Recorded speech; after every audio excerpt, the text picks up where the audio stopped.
Hello students, एक बार स्वागत है। आपसे रिक्वेस्ट है, प्लेलिस्ट में आप जरूर जाएंगे। डिफरेंट क्लासेस, डिफरेंट सब्जेक्ट्स आपको मिलेंगे प्लेलिस्ट में। और देखिए, ये क्लास 9 का मैं लेके आया हूँ। ये है आपको लाइंस एंड एंगल्स के बारे में। तो ये इंट्रोडक्टरी चैप्टर के रूप में है। ये क्लास आपका 6 ऑनवर्ड्स जो है ये काम आपको करता है। आपका ये 6 से लेके आप आगे इसको लाइफ टाइम में आपको पढ़ना पड़ेगा। तो इसमें देखिए, ये जो वीडियो मैं इसमें लगभग 2-3 मिनट का बनाऊंगा, इसमें मैं आपको डिटेल बताऊंगा एंगल क्या है, टाइप ऑफ एंगल्स क्या है, एंगल बाइसेक्टर किसको कहते हैं, interior of an angle, exterior of an angle, complementary angles and supplementary angles. इतना सारा जो है इतने टर्म्स के बारे में इसमें बात करेंगे। तो सबसे पहले हम लोग बात करेंगे एंगल। एंगल किससे कहते हैं? तो देखिए, एंगल का यदि आपको डेफिनेशन की बात करना हो तो आप ये जान लेंगे कि किस तरह से आप इसको डिफाइन करेंगे। आपको डेफिनेशन जो है सो याद करने की आवश्यकता नहीं होगी, बशर्ते कि यदि आप इसको जानेंगे।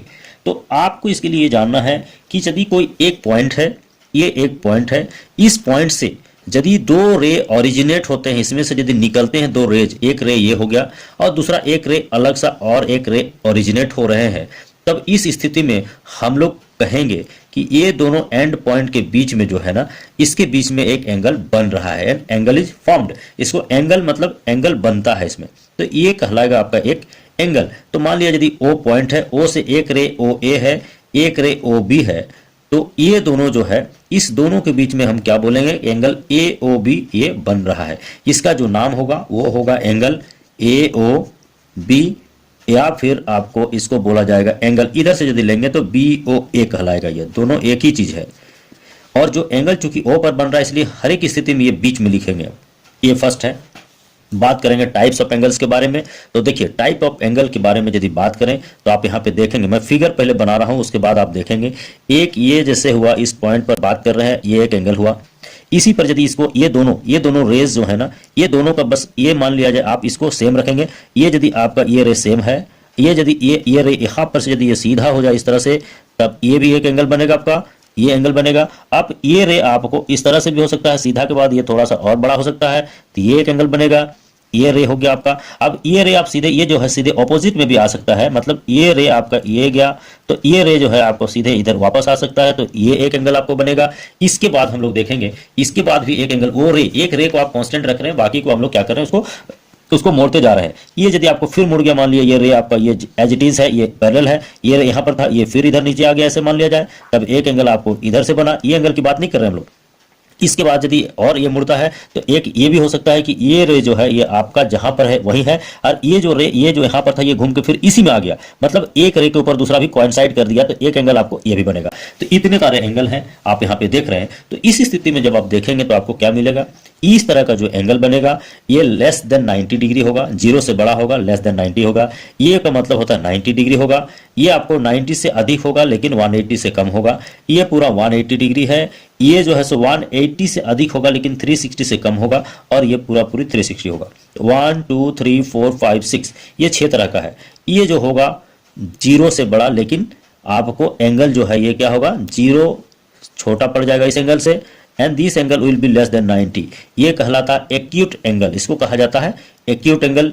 ये होता है राइट एंगल। राइट एंगल मतलब the angle which measures 90 degree is called right angle. ये an angle which measures more than 90 degree but less than 180, that is called obtuse angle.